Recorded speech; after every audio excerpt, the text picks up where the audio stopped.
Hi, my name is Andre Segara, and I'm a variety gamer. My main game is Magic the Gathering, but I do like to play a lot of other games. If you do know me from Magic, you probably recognize me as that Spirits player, or just from around the Star City Games tournament series. I am also into Dance Dance Revolution, Hearthstone, Shadowverse, Pokemon, and I'll occasionally play some retro games as well, even though, not very good at those, so don't expect any speedrunning. I do like to learn other games as well, like League of Legends, Call of Duty, or whatever else I feel like playing that day. So, thank you so much, and if you do like what you see, make sure to like, share, and subscribe so that you can be aware of all of my videos. Thanks for watching, and I hope you have a great day. Yo, what's good, Spirit Squad? Welcome back to another video, and today we are actually doing a little bit of a metagame celebration. Zendikar Rising has had a whole lot of very interesting and I think very good stuff happen for the modern environment. We also got to see some new decks come out. So we have like a Goblin Charbelcher deck that focuses on the double-faced Zendikar Rising spell lands. We see Death and Taxes come back, almost exclusively to this card here, Skyclave Apparition. And of course, our friends, Spirits, have gotten a real jump start thanks to cards like Skyclave Apparition, and of course just the rest of the format being spell-based, which are things that we're good against. And as a bit of a celebration to the meta, we decided to jam Bant for the first time in God knows how long. So the base of this list came from another popular Spirits player, Dr. Queller, who has honestly just been doing the Lord's work with this deck. They've been 5-0ing in and out. Honestly, I don't know who this person is, but if you're watching this, hey, give a thumbs up. And we're going to note that we did make some very startling changes to that deck that's been running around. The biggest and probably most me-like change that has been made here is that we're playing 3 copies of Thalia, even though it causes a slight nombo with Collected Company. We understand this. But I absolutely love Thalia. She does some very good work against a lot of decks, and she is just enough, I believe, of a stopgap to the Thoughtseize decks and to the bigger mana decks, not named Primeval Titan, that we do still have a solid place for her in my heart and this list. Everything else, though, pretty standard fare. We've got Hierarchs, Wanderers, 4 Rattle Chains, which I actively love with Skyclave Apparition. I know that most of the other lists have been playing less than 4 in favor of playing some number of Shacklegeist. I'm still on Team Rattle Chains. Supreme Phantoms, Drog Skulls, Spell Quellers, and of course Skyclave Apparition. Those go insanely well with both Hierarch creating white mana so that this is playable on turn 2, and with Collected Company, which is just gas. Our sideboard is where quite a bit of fun lives, and I also took some liberties with this. We're playing 2 copies of Path to Exile in the sideboard, and we'll notice that we are playing 0 in the main. The only non-creature spells here are Aether Vials and Collected Companies. Some of that's because we want Collected Company to just hit as often as possible, but also because we're playing Thalia, and since we get to play Skyclave, I believe that we don't want to have like 2 mana Path to Exiles. I don't think it's just that good. So we've got Path to Exile, Ceremonious Rejection, which I still absolutely love in this space in the meta. I think it's great against Tron, I think it's good against Ad Nauseam with countering both Lotus Bloom and Pentad Prism, and I also think it's good against the Charbelcher deck and countering both Charbelcher itself and the Pentad Prisms they play too. So I like this card. 1 copy of Surgical Extraction, 2 Rest in Peace. I was juggling between a 3rd Rest in Peace and maybe like a Remorseful Cleric, but to be honest, I think Surgical Extraction just not costing mana is probably where we want to be. 2 Rest in Peace. So normally I would be on Grafdigger's Cage, but Grafdigger's Cage is a direct nombo with Collected Company, so we're not doing that. Instead, we're playing 2 Rest in Peace. 3 Auriok Champion. The stock lists had Core Firewalkers in this spot, but Auriok Champion is, I believe, good in more matchups, most notably a Black-Red Prowess deck. A Damping Sphere, 2 Force of Negation, I think I saw 3 in the board, and then 2 Night of Autumn. I didn't see any of this, but I feel like this card's very good in a lot of places, so this is what we're playing. And now that we know what we are doing here, we're just going to jump into a 5-match league and see how we do. Yep, so we got round 1. We did not win the die roll, but let's see what we got going on here. We've got a Vial of Thalia, so these are just places I like to be, and a decent 3-lander with all of our colors. This is not a spot in which we'll complain. Mystic Sanctuary usually means even better. This usually means that we're going to be playing against some... Oh, we're playing against the the Jeskai list. Now, this is actually really funny that we're specifically playing against this list here, because I don't know how many of you guys are watching like the Star City Live versus series, but this was actually a highlighted match from last week. Granted, the Spirits player was playing blue-white Spirits instead of Bant Spirits, but we do get to take a wonderful look at, you know, how I guess a Spirits main would handle that same matchup that we got to see on video last week. So if any of y'all are out there and you're seeing this and you follow Star City games and haven't seen that, give that a watch as well. So here we get to see some Thalia happen. They're going to spell snare Thalia because, well, nobody likes Thalia. I understand. She's great. All right, so now here we're just going to go ahead and flash in our lovely Noble Hierarch. And honestly, if she dies, she dies. But starting next turn, we get to start like spitting spirits out at them. So this is a relatively sweet spot for us to be in.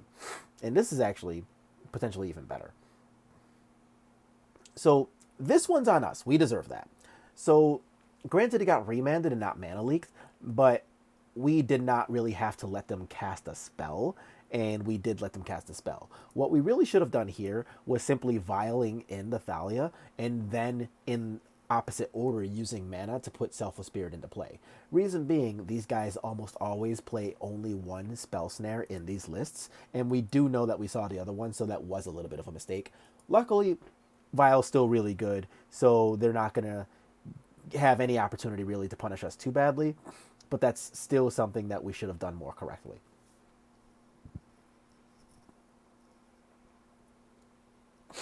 And here, the reason we just flashing this in, instead of, say, Drogskull Captain, even with Selfless Spirit, we know full well that Skyclave Apparition has little to no targets in this. So we're just going to go ahead and just put it out as a beater on the table, and we're just going to start letting them have it here. All right, so what's happening here? Okay, so they do have a Typhoon for 2, and honestly, that's fine. They're going to trade here anyway, so there's really no reason to put in Drogskull Captain or do much of anything else. So we're just going to let them take damage, and then whatever happens here happens. So the reason we don't attack with Thalia here is because they have the ability to just like Shark Typhoon on 3. So we don't want to just walk into that for no reason. If they had, however, decided that they were going to... Now this can get annoying. If they did decide that they were going to Shark Typhoon for 3 and they were going to block our Skyclave, then we could have just gone ahead and... excuse me. Then we could have just gone ahead and vialed in our Drogskull Captain to trade with that 3/3. But here, we'll notice that we've got quite a bit of removal coming from them. So we do have enough creatures to kind of do things, but man, this is going to get really annoying really fast. Alright, so here we're going to wipe out this copy of Teferi, and Celestial Colonnade signals that they're going to be really annoying really soon too. So we are just going to go ahead and continue with the beats here, and we're going to play this, and we'll see what they try to point removal spells at, or whatever they're going to do here.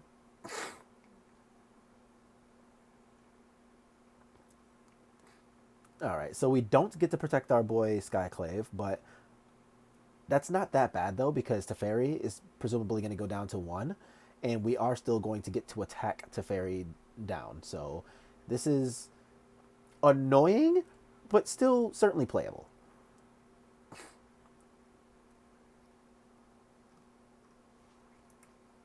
And here, they're going to go ahead and hit us for 3. We go down to 13. We don't particularly like it, but it is going to happen. So let's see what happens with this Spell Queller. Oh, well, that's nice. Looks like we finally ran them out of spot removal spells too, which is nice. Alright, so we're going to hit them for 4, take them down to 4. We play our friend Noble Hierarch. And we're just going to take this. We go to 10. We don't really care so much about that. And here we're not going to just walk into the Celestial Colonnade, so we don't really need to do much of anything. So they're going to go ahead and they attack us. And here we're going to see kind of what happens, because we have many more attackers than they have blockers if they activate Colonnade. And this is actually nice. So having this Rattle Chains just kind of sealed the deal up because they knew to play around one since they had bounced it. But since we drew another, we felt kind of safe trying to bait out another spot removal spell by just jamming cards at end of turn and kind of making them have it. Because if they didn't have it, great. We already had 1, 2, 3, 4 attackers to their one Colonnade. And if they did have it, then we had another backup Rattle Chains. So that's going to be a pretty easy game one for us, and we get rewarded for being a little patient there. Let's move to game two.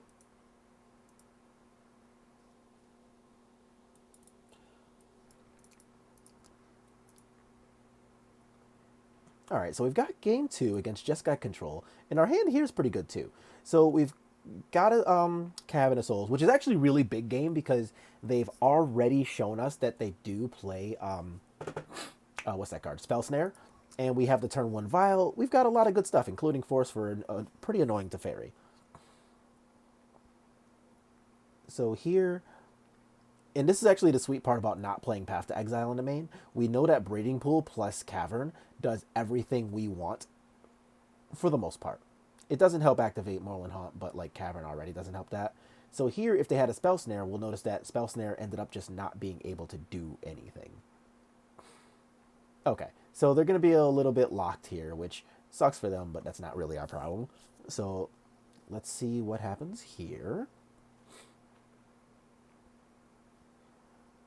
Oh, and now we've got lots of interaction. Granted, we could use like a white source to activate this Moorland Haunt, but that's really the only complaint that we have here. So we're just going to be able to keep making land drops. This is nice. And look at all this interaction we have. We have Queller, we have Double Force, we have Drogskull with Vial in case of spot removal. This is just all super gravy. And here, we don't even need to mess around with the Anger Gods. We'll just let them try to participate with that as they will. Okay, and no Path to Exile from them either. Nice. So this is going to be another spot where we're just going to start hitting them. And if they had Pathed, then we actually felt kind of comfortable using Force and pitching Rattle Chains, but we don't even have to do that. So here we can just Spell Queller safely enough, and then Path is just going to catch that wonderful Rattle Chains, and we have Force Negation backup just in case they have another spot removal spell. So that's going to be a relatively easy 2-0 here, and let's move to the next round. All right, coming off of a fresh 2-0 there, we're going into round 2, and our hand is actually pretty good. So we've got 2 lands, an Aether Vial, a bunch of good cards to go with it, and Waterlog Grove turns into a Aether Vial, which actually tells us that our Skyclave is going to be really good too. So we do like everything we are seeing here, and it's humans. So we saw Waterlogged into Aether Vial, and for a quick second it was like, ooh, are you a man of culture? Like, are we playing a mirror match here? But I guess not. This Basic Plains is not really doing us right here, but we're not going to complain too much since it does help us lead into this Skyclave apparition. So I will take at least 1 or 2 complaint-free turns here. So a Manus Ride is pretty annoying though. So we're going to take a boatload of damage to the dome here. By a boatload, I really just mean 6, but it's kind of a lot. So we're going to slide in our Hierarch, and this way we're guaranteed to be able to cast plus Skyclave Apparition and back it up in case of Reflector Mage with our Aether Vial here and Rattle Chains. So this is actually pretty lit. So we're going to go ahead, attack them for 3, see if they want to either trade with us or show us Athalia's Lieutenant when they didn't put one into play last turn. So that was a pretty easy call on that part, that they didn't have any copies of Skyclave Apparition. But if all they're doing here with their turn is just like putting us to 7 and playing another Vial, we honestly do not care. So that's fine. We'll let them take us for 5 damage here. And this specifically being a couple of Spell Quellers isn't the best, but we'll take the 3 damage that we have access to for now. And note that we still have Spell Queller, and Hierarch plus Plains can make us a Rattle Chains, so this is still nowhere near as bad as it. Yes. And actually giving us something to do with Spell Queller, though, that's lit. That's where we want to be in life. Granted, it's not the best thing, but it's still a thing to do with it. And here we are just going to throw our friend Mausoleum Wanderer under the bus here. And we're not going to like be super proactive about that Rattle Chains because they've been leaving this on 3 for a while. So we can pretty safely assume there's a Reflector Mage here somewhere. But drawing this Skyclave Apparition with our Vial on 3 is going to end up being pretty good. Now, Champion we don't care too much about, so that's whatever. So here we are going to be a little bit rude, and we're going to put Skyclave in. So that's going to get rid of that Mantis Rider, and this is where we get to start taking over the game and attacking, and this is exactly where we want to be. Granted, yes, tapping this for mana does take us off of the double Queller line, but we don't really plan on being on a double Queller line, so it's whatever. So this is actually fine. So this is going to be probably, yep, this is that Reflector Mage that we were talking about previously.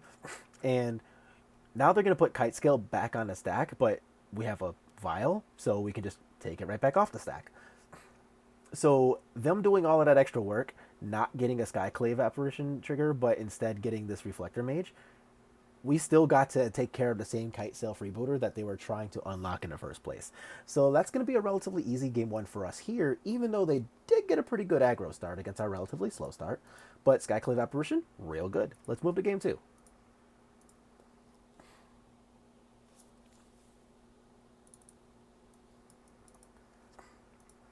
So game 2 against humans, and this is going to be one of those spots where we really, really like where we are in life just as a deck here.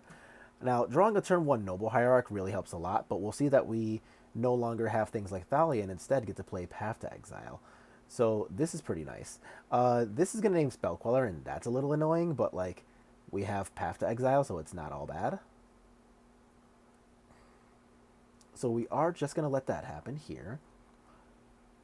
Ah, yes, we're in the middle of deciding what we're going to do here. So we're going to block here and then Path to Exile the Kudro so that our Supreme Phantom doesn't die while blocking this. And honestly, having Meddling Mage lock Spell Queller is pretty annoying since we do have one in hand. But it's just annoying. It's not like the end of the world.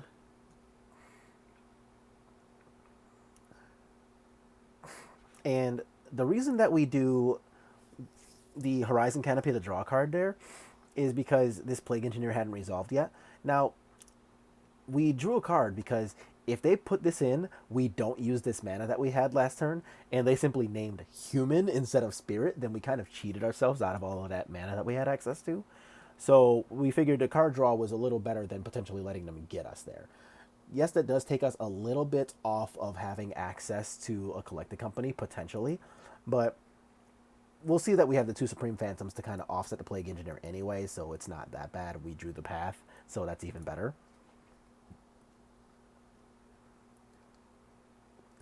And I don't know that I like not attacking at all there. Like, yeah, we're at 9, but like, that would have been fine.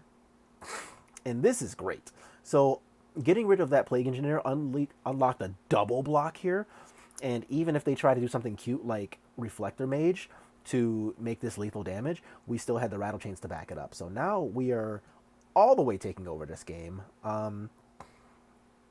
And them just having Aether Vials in hand is a little unfortunate for them. But, well, they were winning the life race. They had the Waterlog Growth to draw a card. We don't really feel bad about what's happening here. That, however, sucks.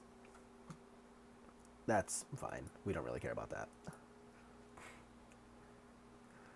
Okay, we do like another Supreme Phantom, though. And that's fine. We're going to go ahead and just kind of 6 them here. So they go down to 6. They presumably put something into play. That's fine. And this is the part of their deck that's really clunky against us, because all of our stuff that we want to see already like flies and makes us very happy. And oh, that's unfortunate that we have the Rattle Chains. So they are going to try to get our Supreme Phantom. We're going to just flash into Rattle Chains, and that's where they pack it up because we have lethal on the way back. So GG's to our opponent, and yeah, let's move over to round 3. So we got round 3, and we do not win a die roll or keep that hand, but we can just ship this Drog Skull Captain back, and now our hand's actually looking kind of lovely. We got 2 lands, a Vial, a Thalia, Mausoleum, so life is pretty much good and firing on all cylinders. Blood Crypt. Oh, Conflagrate. Okay, so we're playing against Dredge. And Thalia against Dredge is low-key really good, just because like they can't do their Life from the Loam shenanigans half the time because they keep one-landers. So we're just going to jam Thalia and then see how well that goes. I think our opponent might not... Yeah, that was definitely a mistake on their part. Because not putting in that Narcomoeba is not where they really wanted to be in life. But here, this isn't that bad. We can just... Oh, that's a mistake. So we definitely should not have attacked with Thalia into that Golgari Thug, because now they get to like re-dredge it.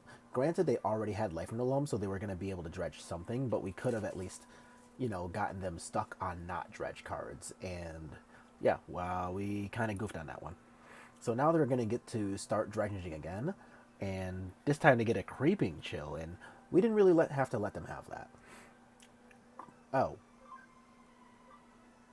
No Narcomoeba again. What's going on here? I'm very confused.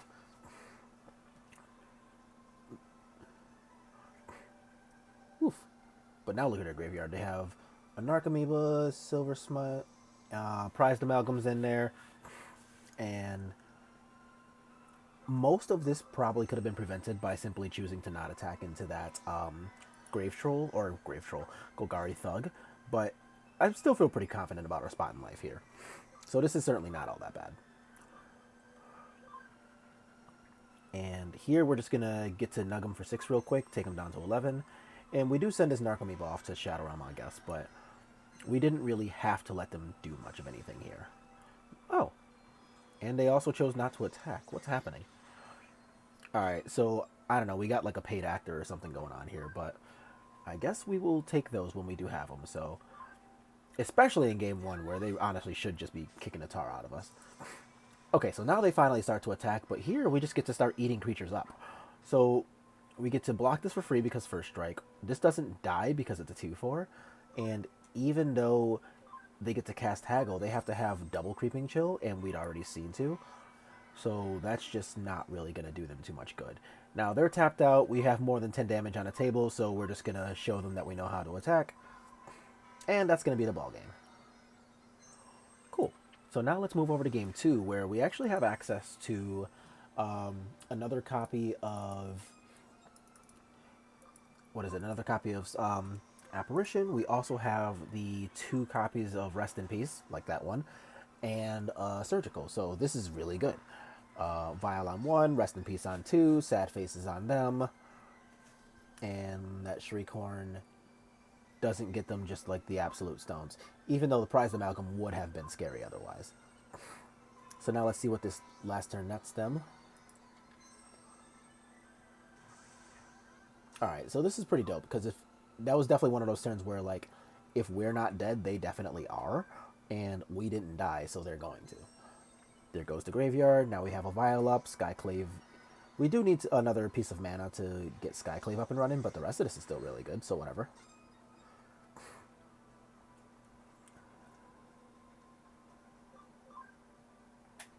And yes, they're going to trade with this Stinkweed's Death Touch, I guess, but like, okay.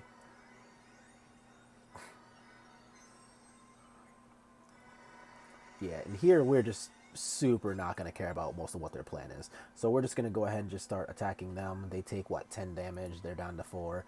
And they can't even, like, cast a Creeping Chill to get out of it because we have Mausoleum. So that's going to be a relatively easy 2-0 against Dredge. So good stuff to us. And let's move on to the next round. Alright, so we're 3-0 now. We're moving into round 4. And let's see what we are playing against. Our hand here is pretty lit, though. So we got Hierarch, we got Vial, we got a Coco, we got a couple of good 3-drops. This is pretty much exactly where we want to be against most decks.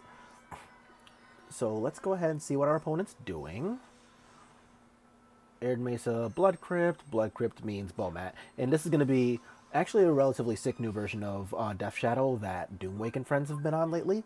I actually really like this list a lot because, like, this card is pretty nutters.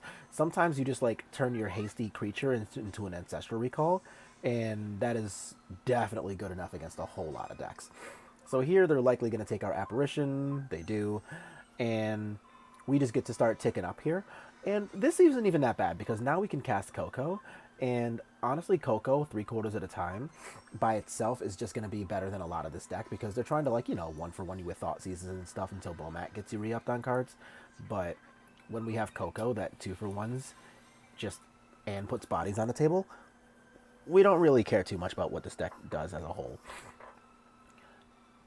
Now, this actually kind of sucks because we were kind of inner monologuing to ourselves for a little bit over whether we want to respond to Scourge with a Coco, or if we wanted to let the Coco resolve and then cast it afterwards in hope of an apparition.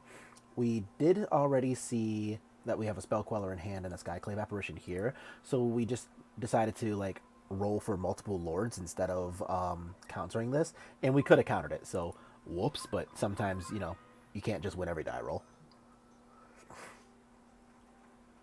But looking at this hand, you certainly can win most of them. So we're going to go ahead and 5 them real fast. That'll take them down to 7, 6 if they fetch for, okay. They do fetch. And this is dope because now we're actually going to get to, like, lock out their Lightning Bolt here, protect our friends, and they're going to go ahead and scoop to that because, like, even if they had Temur Battle Rage, we have the Spell Queller. So, like, they could attack here to our face. We block with this Noble Hierarch over here. And if they cast Temur Battle Rage, then we have Spell Queller for it. So that's really a lot for them to ask in the middle of trying to break us. So good job to us on game 1.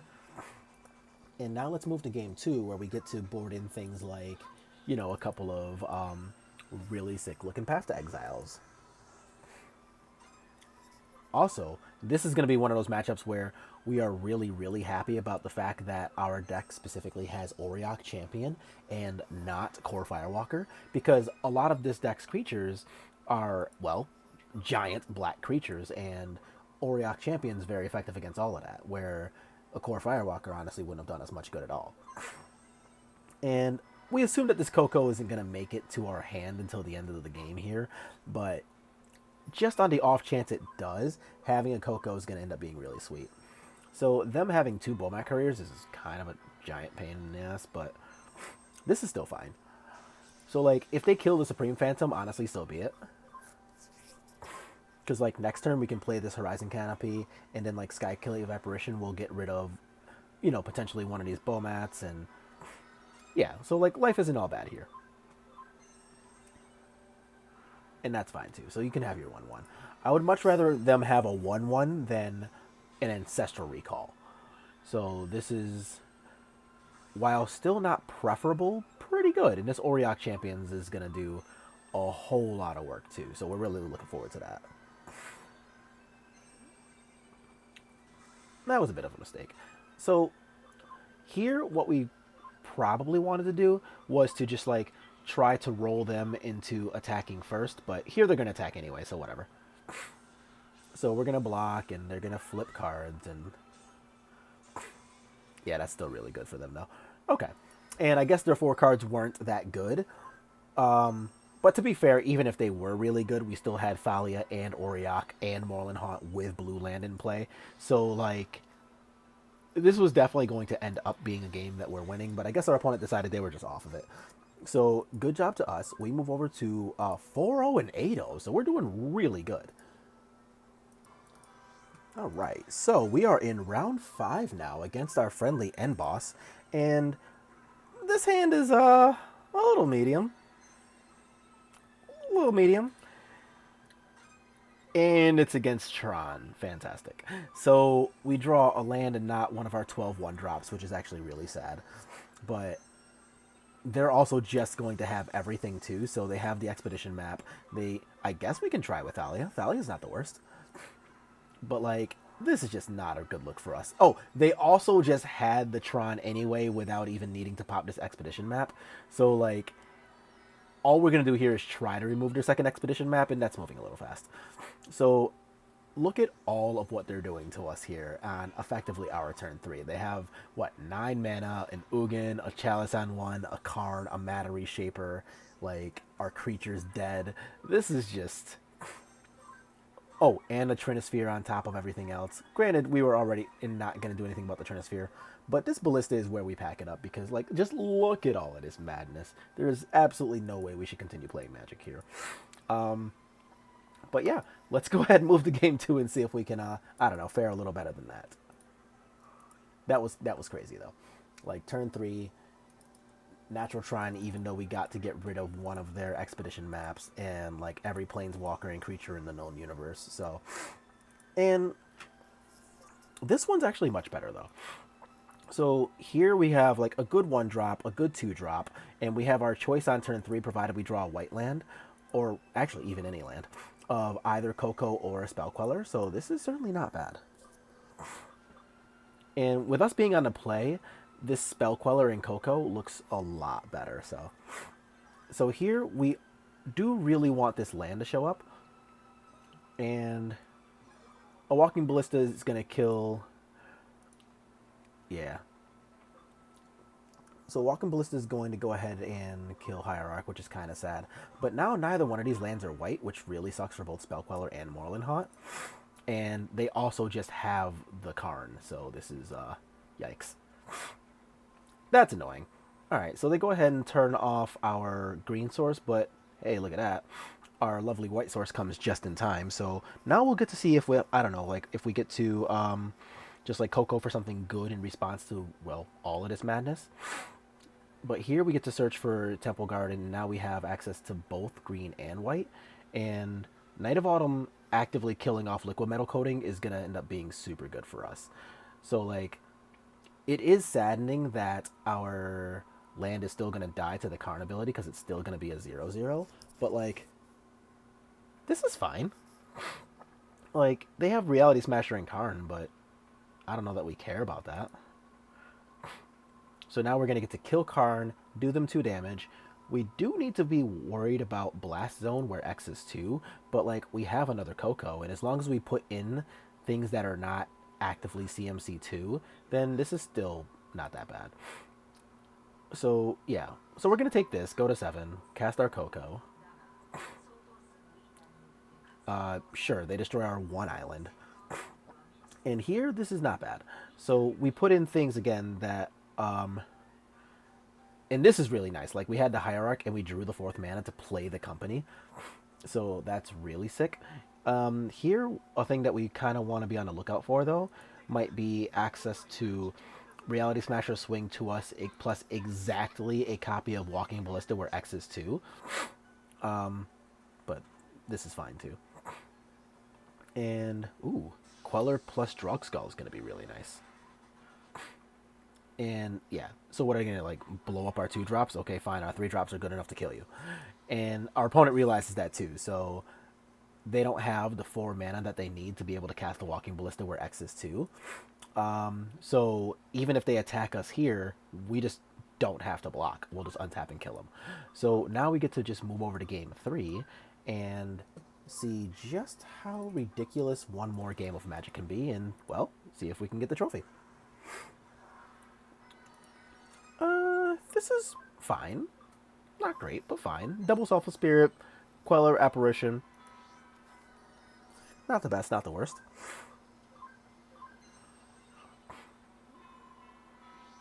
Alright. So now we're going to try to thin some of these decks out of our, or some of these lands out of our deck. And Double Tower, whew. So this means that, for once, we're not going to get turn 3 Tron, which is really nice. And really all we want for Christmas most of the time is to not just be turn 3 Tron. Just about everything outside of these decks we can at least try to deal with, but turn 3 Tron's, you know, kind of a lot. Alright, so they're going to go ahead and get an Eldrazi Temple out. So here we're just going to catch to the bad end of a Thought Knots here, which still annoying, but we can deal with that.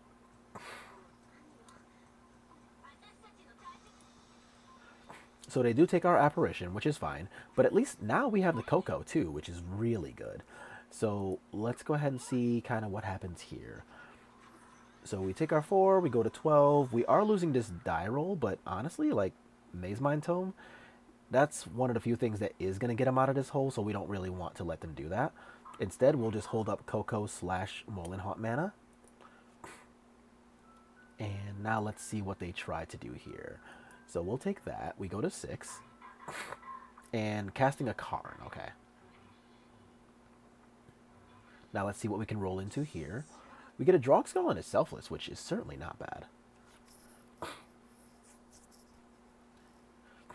So what did they get? Ensnaring Bridge? Yeah, they got Ensnaring Bridge. So this is still fine, though. So we're going to go ahead and kill Karn, attack them for a bunch, and once again, this is going to be a scenario where, and that's actively really good for us. So luckily they cast Ensnaring Bridge. So the play we were going to have, if they tried to just attack us before doing all of that, because we had to worry about Ballista where X is 2, the play there was simply going to be sack Selfless Spirit to give Team Indestructible, but in response to this trigger, what we can do is activate Molin Haunt, and we get a 1/1 that will become indestructible by the time this token resolves. Then with a token, we block this so that we stay at 6 and don't go to 2. That way, a copy of their Walking Ballista is no longer anywhere near lethal, and it's going to be pretty tough for them to like get under 3 cards in hand, even by casting like a Chalice on 0 to make sure that we can't kill him. But we drew a Knight of Autumn anyway, so yeah, let's kill him. So that was pretty sweet. So even if they weren't dead, they were already just dead. So that's going to be a really, really nice looking 5-0 from us here. And yeah, that was a really powerful showing, and that will hopefully show a lot of you guys why we have gone all the way up to the first page of the MTG Goldfist meta list. So let's go ahead and actually pull up the website right here. And this is going to be where we see exactly what decks are being played in the metagame for Modern. And check this out. So we've got a bunch of like Uro piles, which, whatever, we know those are all around everywhere. There's lots of 5-0s for those. This is the black-red deck that we played earlier. Here's Humans, Stoneblade, blue-white Control. This is going to be blue-red Blitz, the one that plays like Stormwing Entity. Primeval Titan deck, the one that we absolutely hate. Belcher, 5-color Niv decks. This is where Omnath and Oro and Niv Mizzet are going to live. This is Panza, Jund. Look at this. Us, we're on the first page. Eldrazi Tron, just red, white, regular, normal burn. This is where like Eidolon and a Great Revel and friends live instead of the Prowess is which way up here. And then Devoted Devastation. So we got to play a lot of really good matches against some of the format's most powerful decks. And, well, look what we did. We embarrassed people left and right. So good job to us. Now we see why we're on the first page, and I'll see y'all in the next video.